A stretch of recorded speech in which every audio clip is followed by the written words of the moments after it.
Bonsoir à tous. Myriam avec vous pour une bulle de sagesse en compagnie d'une auteure, Erika Delattre. Bonjour Erika. Bonjour. Alors Erika, vous êtes donc une autrice, on peut dire auteur, on peut dire aussi autrice. Je sais pas, qu'est-ce que vous préférez? Alors, j'aime bien auteur, Eh oui, mais moi rien ne aussi. me dérange. Alors je vous présente comme une auteure et conférencière renommée. Vous êtes reconnue pour votre approche innovante du développement personnel.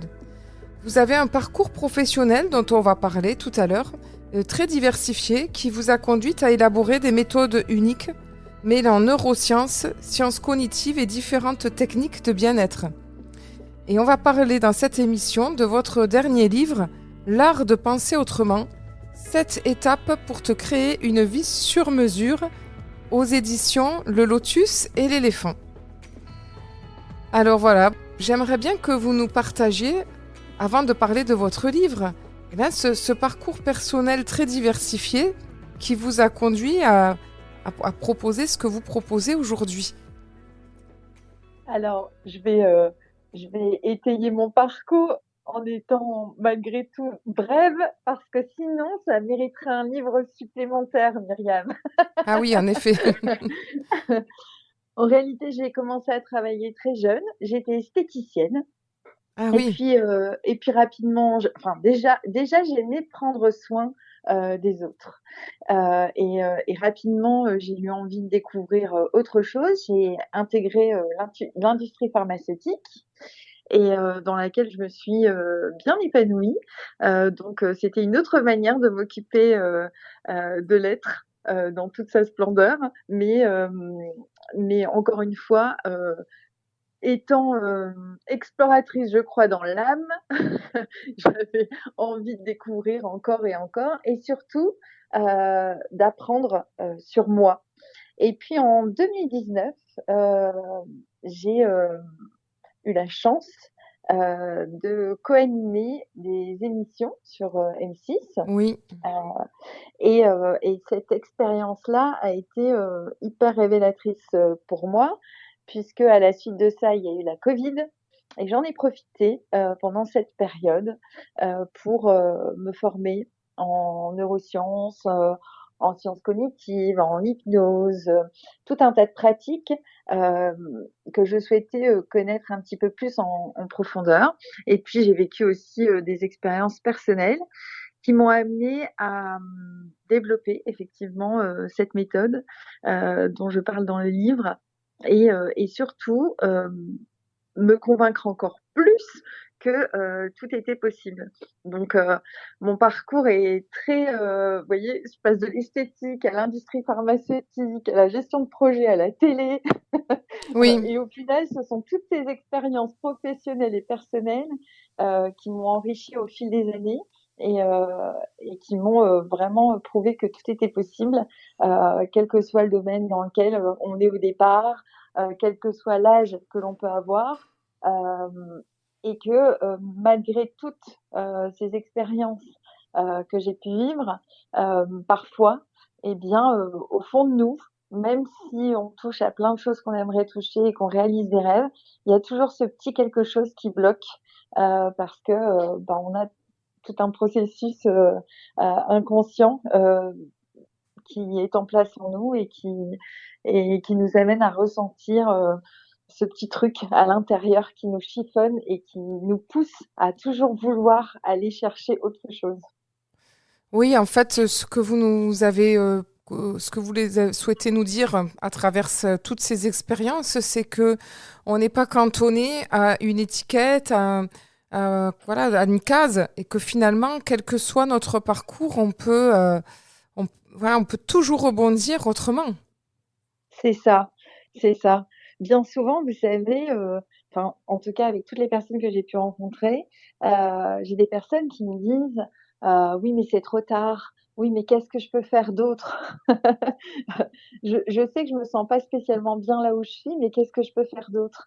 Et je pense qu'il faut vraiment laisser parler son cœur, s'autoriser à vivre cette vie pleinement. J'ai mon papy qui m'a toujours dit chaque jour qui passe est un jour en moins. Donc chaque jour qui passe sert tant, sert tant pour te réaliser et puis pour explorer, pour expérimenter. Ça ne fait que t'enrichir et on n'est pas obligé d'être absolument quelque chose d'un point de vue social. Le tout, c'est qu'on puisse s'enrichir personnellement. Et c'est pour ça que toutes ces expériences-là, ce parcours-là, m'a amené à, à vraiment enrichir toutes mes techniques, le développement personnel en tant que tel, et toutes ces méthodes que je développe encore et encore. Oui, parce que dans votre livre, vous évoquez quand même un peu en introduction, c'est quand vous êtes arrivé à la télé, donc sur M6, et en plus c'est un domaine où il fallait vendre, c'était voilà, un domaine commercial, on peut dire, et que vous aviez l'impression quand même d'avoir une reconnaissance sociale, de briller, d'être peut-être, j'allais dire, vu, et que malgré cette place-là qui vous était offerte, il y avait quand même quelque chose qui disait en vous, voilà, il y avait quand même un grand manque, un appel Oui, intérieur. c'est ça, c'est ça. On cherche toujours quelque chose, à atteindre quelque chose, mais il se cache derrière ce besoin des choses qu'on maîtrise pas toujours. Et c'était ça. J'avais besoin, au final, d'être vue, d'être peut-être reconnue, qu'on puisse voir qui j'étais, Erika, avec sa personnalité. Le média aide à ça. Quand j'ai eu cette opportunité, j'ai sauté dessus parce que je me suis dit, mais c'est génial, on va me voir à la télé, je vais rencontrer plein de gens. Et ça, c'était pas le Graal hein, pour moi d'être vue à la télé, mais j'avais le sentiment que en atteignant cette pseudo-popularité, eh bien, j'allais être quelqu'un. Et j'ai compris après que c'était un tout petit ingrédient qui effectivement aidait sur le coup, mais c'était super éphémère. Oui, C'est pas parce qu'on a l'impression d'avoir réussi socialement qu'on est guéri à l'intérieur. D'ailleurs, c'est bien connu, hein, il y a beaucoup de personnes qui, d'un point de vue extérieur, ont tout, mais oui, fondamentalement, ils sont pas bien. oui. Il y a beaucoup d'auteurs, effectivement, des personnes qui en témoignent dans mon émission. Donc, c'est très intéressant de s'apercevoir que il faut passer par là pour s'apercevoir que ça ne fait pas tout. C'est ça. Ouais, Il faut passer par là. Comme je- vous savez, des personnes qui disent ah quand je gagnerai par exemple au loto, ah quand j'aurai telle voiture, ah quand j'aurai telle maison. Et au final, quand ils ont atteint leur objectif, ils se rendent compte qu'ils sont toujours pas super bien. eh oui, Et co- moi aussi, j'en rencontre vraiment beaucoup des personnes comme ça. Et, et, et tout ça vient vraiment de soi, de ce qu'on cultive à l'intérieur et de ce qu'on découvre de soi. Et ça, je l'ai appris au fil des années avec toutes les formations que j'ai pu faire.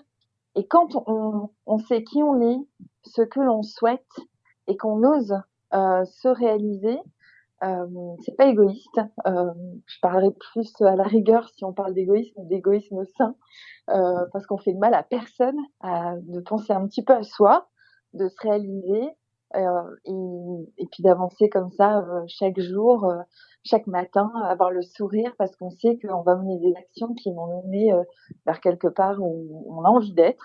Et, euh, et pour moi, ça vaut bien plus qu'une réussite sociale, oui, comme on pourrait les caricaturer aujourd'hui. oui, ça m'évoque effectivement se réaliser, ce n'est pas égoïste, c'est peut-être aussi de permettre, je crois que c'est Mandela, mais je n'en suis pas sûre, qui avait une phrase comme ça qui disait que de s'accomplir soi-même, ça donnait l'autorisation aux autres, ça donnait la permission aux autres de le faire aussi. Donc c'est C'est très ça, important, oui. c'est ça. Alors Erika, je vais vous proposer une première pause musicale et nous allons nous retrouver tout de suite après et pour la suite de votre parcours et de vos expériences. À tout de suite. Avec plaisir. Myriam avec vous pour une bulle de sagesse en compagnie d'Erika Delattre. Erika Delattre, donc auteure et conférencière et qui vient nous présenter son dernier livre, L'art de penser autrement, 7 étapes pour te créer une vie sur mesure. Alors ce livre, il est le reflet de votre parcours, de vos expériences, de tout ce que vous avez appris humainement et par vos formations. Et en fait, il est dit que ce parcours propose un voyage intérieur inédit, loin des recettes toutes faites du développement personnel. Alors, justement, qu'est-ce que vous voulez dire par là? C'est quoi les recettes toutes faites et qui finalement ne marchent pas? Et qu'est-ce que vous proposez? Alors, quand je dis loin des recettes toutes faites, c'est que aujourd'hui, je constate que l'on propose énormément d'outils et à chaque fois, tout le monde présente ça comme l'outil miracle. Et moi, je pars du principe, ou le meilleur outil, ou la meilleure méthode. Et je pars du principe qu'il n'y a pas de meilleure méthode en soi, à l'extérieur. La meilleure des méthodes qui puisse exister, c'est celle qui nous convient, celle avec laquelle on est aligné. Et, euh, et c'est pour ça que je dis loin des recettes toutes faites du développement personnel, parce que quand je regarde ce qui se passe sur les réseaux, aujourd'hui, tout le monde se revendique avec le meilleur des outils. Et moi-même, je vais revendiquer que ça sera le meilleur des outils pour les personnes qui seront en phase avec ce que je propose et qui sont convaincues par le pouvoir de la pensée, euh, mais, euh, mais qui vont vivre un voyage au cœur de leur pensée qui est complètement différent de ce que l'on peut retrouver aujourd'hui, parce que bien souvent, dans certaines techniques, soit on s'approprie notre corps, soit on s'approprie nos émotions, soit on s'approprie notre mental. Et là, j'ai allié les trois, ce qui, pour moi, constitue fondamentalement l'individu. Le, la tête, le cœur, le corps et l'âme de la personne qui est aujourd'hui vivante. Donc, c'est ça, en fait, pour moi, loin des codes du développement personnel, c'est ce voyage qui va allier les trois et qui va vraiment être une force que d'un point de vue corporel, on libère et que nos pensées se cultivent différemment de jour en jour. Alors, je voulais revenir, Erika, aussi sur quand même votre parcours, parce que vous nous avez parlé de votre parcours professionnel et vous nous Oui. avez quand même laissé entendre qu'il y avait eu des événements qui se sont passés, peut-être des épreuves, en tout cas, ou des rencontres. Mais que s'est-il passé qui a déclenché cette envie d'aller voir à l'intérieur de vous, au lieu de rester tourné vers les paillettes, on va dire, de la réussite extérieure? Alors, une grosse rupture sentimentale euh, qui faisait écho dans son schéma avec ce que j'avais pu vivre dans mon enfance. Eh oui, Et lorsque j'ai vécu cette rupture, clairement, j'avais plus rien matériellement, mentalement, physiquement, émotionnellement, tout était à plat. eh oui. Et je me suis dit, mais pourquoi tu répètes encore ce même schéma? Et là, c'est toi qui l'as répété. À l'époque, on te l'avait imposé. Mais là, c'est toi qui l'as répété. Et pourquoi? Et comment ça se fait? Comment ça se fait que j'ai répété ce même schéma? C'est comme ça que tout a démarré, où j'ai commencé à chercher en long, en large, comment l'être humain fonctionnait, pourquoi on prenait telle ou telle décision. Euh, j'ai travaillé sur notre processus d'influence décisionnelle inconscient. Pourquoi à un moment donné, on va être amené à s'auto-saboter ou avoir peur ou aller toujours se nicher ou prendre des décisions ou faire des choix qui vont complètement nous enfouir dans un schéma que l'on rejette. Et, et j'en parlais justement, vous voyez, avec mon fils hier, justement, qui avait, lui, au départ, un manque de confiance en lui. Et il me dit, mais maman, c'est fou parce que bien souvent, je viens à m'imposer tellement de choses que j'abandonne. Et je lui ai expliqué, avec un court exemple comme ça, en lui disant, bah, tu vois, c'est ce que ton cerveau connaît, ce manque de confiance en toi. Et donc, inconsciemment, tu t'imposes tout un tas d'actions à mettre en place qui vont t'amener à abandonner et te conforter à l'idée que tu ne vaux pas, que tu n'as pas assez de confiance en toi, que tu n'es pas valable dans le fait de réaliser quelque chose. Alors, le processus, il est très simple. Aujourd'hui, il est très étayé en neurosciences sur tout ça, mais je pense qu'il y a des mots faciles à entendre pour comprendre comment fonctionne le cerveau, comment fonctionnent nos émotions et comment on peut agir différemment pour justement se créer une vie qui va beaucoup plus correspondre à ce que l'on veut plutôt que ce que l'on fuit. Et oui. Alors tout ça, c'est oui, très intéressant. Et justement, vous commencez votre livre en vous adressant à Tristan. Alors, Oui, est-ce que vous acceptez de nous confier qui est Tristan? c'est mon fils. Ah voilà, je m'en doutais un peu, c'est pour ça que j'ai posé la question, vous venez de nous en parler. Oui, parce que quand on... Enfin, alors ça c'est très personnel, hein, mais je pense que quand on vit des épreuves compliquées, euh, il y a toujours une personne qui à un moment donné insuffle l'énergie, la motivation pour sortir la tête de l'eau. Oui, Et, et quand il n'y a pas cette personne-là, c'est très rare. De par toutes les personnes avec qui j'ai pu échanger, il y a toujours une personne qui est toujours là aux côtés des autres ou pas, hein, parce que des fois ce sont des personnes qui sont parties, mais il y a toujours une personne qui insuffle cette motivation-là. oui, oui, je comprends ce que vous voulez dire. Et donc ouais, donc c'est lui parce qu'il il a vraiment cet état d'esprit, ce calme, cette sérénité.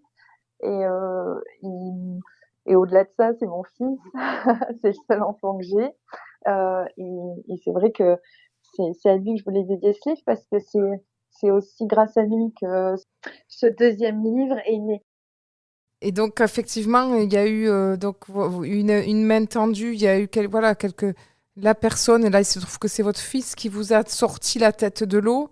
Et puis vous disiez aussi que la Covid, deuxième épreuve peut-être, ou qui était avant, je ne sais pas, dans le Alors, déroulé. la Covid, c'était après.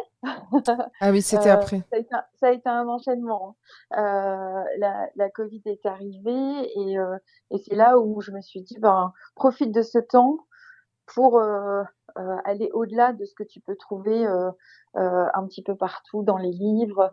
Forme-toi, comprends vraiment ce qui se passe avec des personnes qui ont fait des recherches, avec des experts dans chaque domaine pour pouvoir maîtriser au maximum le sujet. Après, on Oui, le maîtrise jamais vraiment parfaitement parce que tout le monde le sait, hein, le, pour moi, le développement personnel, c'est toute une vie. oui, C'est toute une vie. Chaque jour, on évolue, on est en constante évolution par rapport à notre environnement, par rapport à nos propres réflexions. Donc, c'est le chemin de toute une vie, mais j'avais ce besoin-là de me former et si je suis complètement transparente avec vous, j'ai été encore empreinte de ce syndrome de l'imposteur où je me disais ah non mais Erika, si tu veux parler d'un sujet, il faut absolument que tu en connaisses tous les rouages. Je ne voulais pas que les personnes qui me lisent imaginent à un moment donné que je n'étais pas légitime de parler de ça. Donc, c'était important pour moi de me former avant euh, et de ne pas me baser uniquement sur mon expérience personnelle. et oui, oui, effectivement. Et allier à la fois votre expérience et puis vous nourrir et vous enrichir de formation. Et j'aime C'est bien ça. cette phrase que vous avez écrite en gras dans votre livre, justement au moment de la Covid. Quand le monde s'éteint, l'intérieur devient assourdissant. Et ça, Ouais, c'est très beau, c'est très fort, et puis ça dit tout. oui, c'est ça. Donc vous vous êtes mis C'est à ça, l'écoute de votre intérieur à ce moment-là. exactement. Exactement. Au final, on était seuls chez nous. Alors, il y a des personnes qui étaient avec leur famille. Moi, j'étais avec mon garçon. Et c'était un moment où on pouvait prendre le temps. On n'était plus du tout pressé à l'idée d'aller faire les courses ou d'aller faire une activité ou quoi que ce soit, puisqu'on était confinés. J'ai utilisé ce temps pour me penser sous toutes les coutures et me découvrir autrement. Ouais. Eh bien, merci Erika. Je vous propose une seconde pause musicale et nous allons nous retrouver tout de suite après pour parler de votre livre. À tout de Avec suite. plaisir. À tout de suite. Myriam avec vous pour une bulle de sagesse en compagnie d'Erika Delattre. Erika Delattre, auteure du livre L'art de penser autrement, 7 étapes pour te créer une vie sur mesure aux éditions Le Lotus et l'Éléphant. Donc voilà, Erika, vous nous avez parlé dans la première et deuxième partie de cette émission de votre parcours de vie, votre expérience personnelle, de votre mise en route vers cette quête intérieure et ce qui vous a conduit à écrire ce livre. Et donc, dans cette partie-là, j'aimerais que vous nous en dites un peu plus sur ce livre, histoire de nous donner envie, de donner envie aux auditeurs de le découvrir. Voilà. Alors, l'art de penser autrement, euh, si je veux en parler très clairement, je me suis dit, on apprend à cuisiner, on apprend à faire de la déco, on apprend des disciplines, on apprend tout un tas de choses, mais on n'apprend pas à penser. Alors qu'au final, tout démarre de là. Cette pensée inconsciente, pensée consciente, mais tout démarre de là. Et, euh, et c'est comme ça déjà qu'est né le début du livre. Oui. Et les étapes, il y en a 7. 7 pour vraiment voyager au cœur de nos pensées, pour revenir à soi et surtout pour se détourner de toutes les exigences, tous les rôles, les masques, tout, tout ce qu'on est amené à faire aux yeux des autres. Mais vraiment être soi dans la transparence la plus totale et personne ne peut lire dans nos pensées, personne ne sait vraiment ce qui se passe dans la tête de tout à chacun, sauf nous-mêmes. Et encore. Et c'est là où la bascule se fait, c'est et encore, parce qu'on croit tout savoir sur soi, mais lorsqu'on apprend à penser, on se rend compte qu'il y a plein de choses que notre mental, notre cerveau avait volontairement cachées, ou alors plein de choses que notre cerveau nous invite à faire inconsciemment. Et c'est tout ça, en fait, qu'on découvre.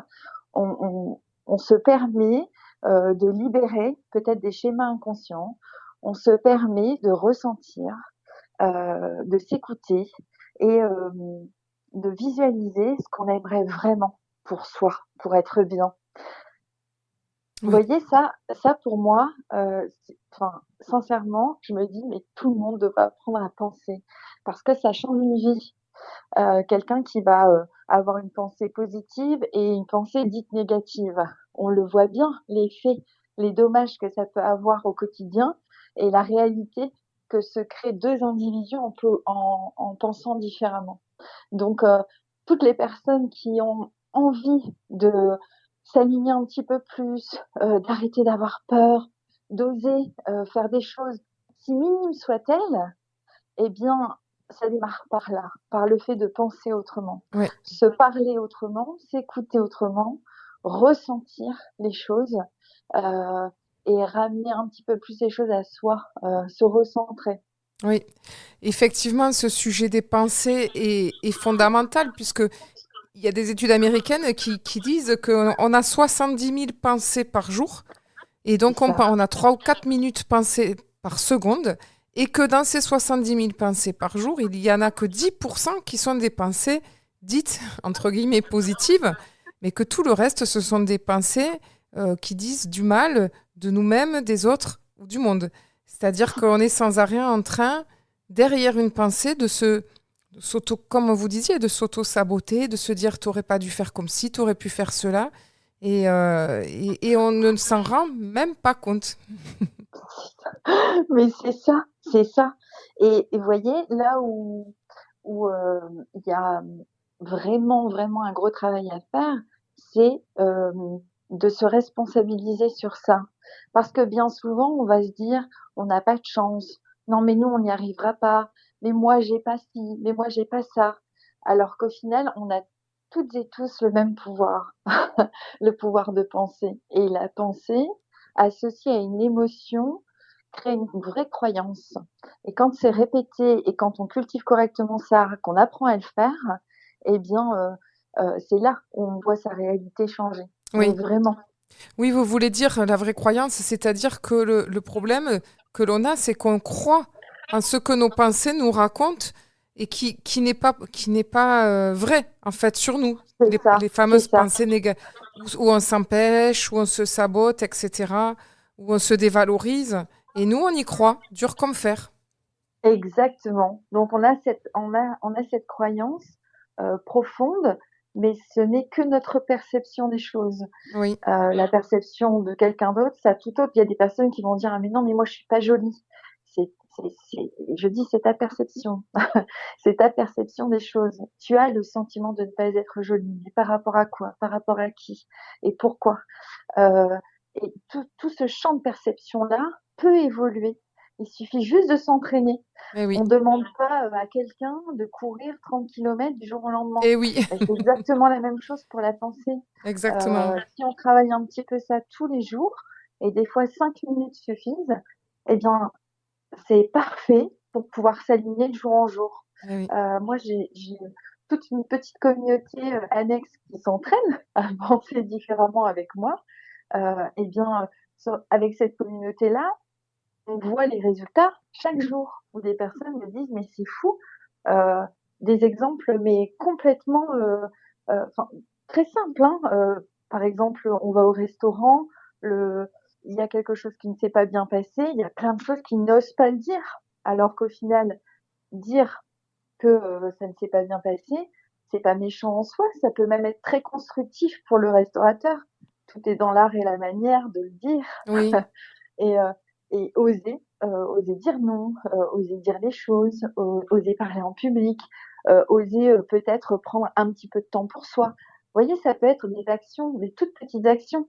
Mais tout ça, tout cela démarre parce que l'on pense de cette action éventuelle. oui. Donc, J'aime bien, si au oui. départ je me dis, ah ben non, un tel va dire ci ou un tel va dire ça, mais c'est foutu, on n'y Oui. arrivera pas. Oui, c'est très intéressant et j'aime bien votre exemple du restaurant. Et ce qui m'est venu aussi dans cette... je me vois là au restaurant en train de...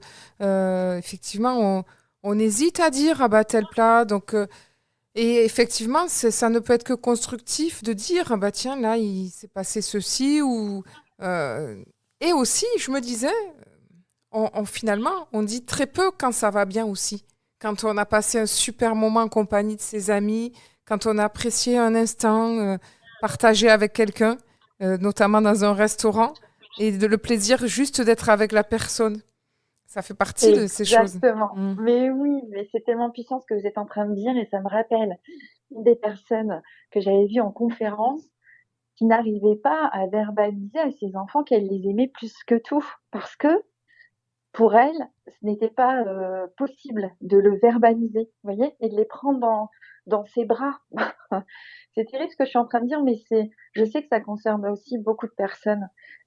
Et le fait de verbaliser que l'on aime quelqu'un, ou même, vous savez, de dire bonjour à quelqu'un le matin.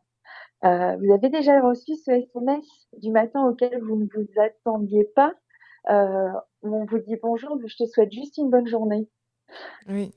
Mais il est puissant ce bonjour. Ah oui, ah oui, ah oui. Cette pensée matinale, elle est puissante. Donc la pensée par elle-même a un pouvoir immense, autant dans la construction que la destruction. Quand on apprend à penser, on apprend à vivre différemment, inévitablement. Oui. Et pour cause, j'en suis la preuve vivante parce que du jour où moi-même j'ai mis en application ce process, c'est vraiment là où tout a changé pour moi. Où je me réveillais le matin avec moins de fatigue mentale, euh, où j'ai perdu du poids, vous voyez. où je recherchais pas du tout, j'aspirais plus du tout aux mêmes choses. Je me rendais compte que je n'aspirais plus du tout aux mêmes choses.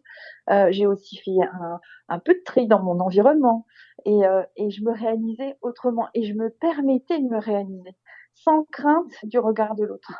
Ah oui. Et vous avez donc fondé cette méthode que vous appelez la méthode Project. Voilà, c'est ça.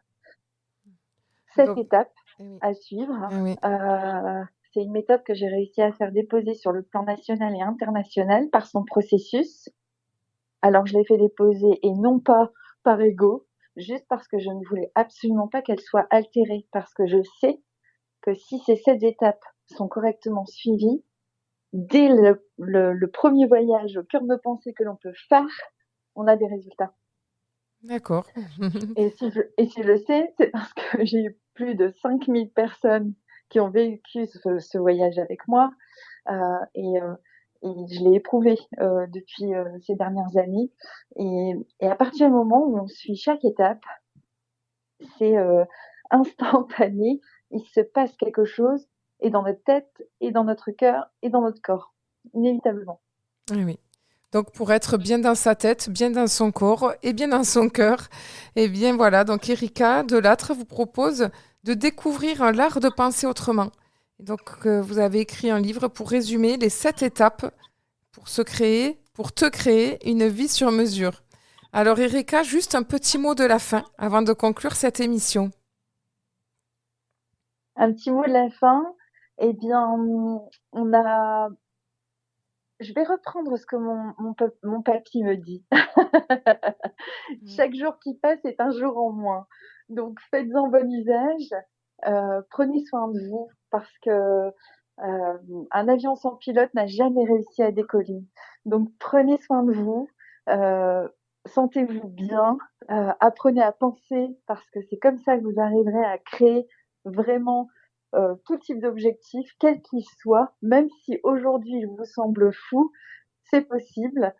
Croyez en vous et profitez de la vie. Ah, mais merci pour ce beau message d'espoir dans un monde que j'allais dire quand même morose, ça fait du bien.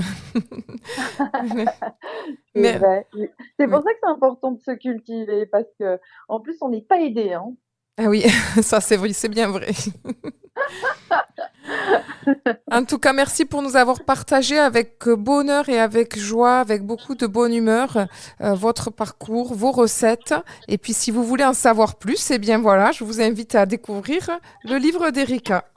C'était donc Erika Delattre pour son livre L'art de penser autrement aux éditions Le Lotus et l'éléphant. Merci Erika. Merci à vous. Et quant à moi, je vous donne rendez-vous la semaine prochaine pour une autre bulle de sagesse. Belle semaine à tous.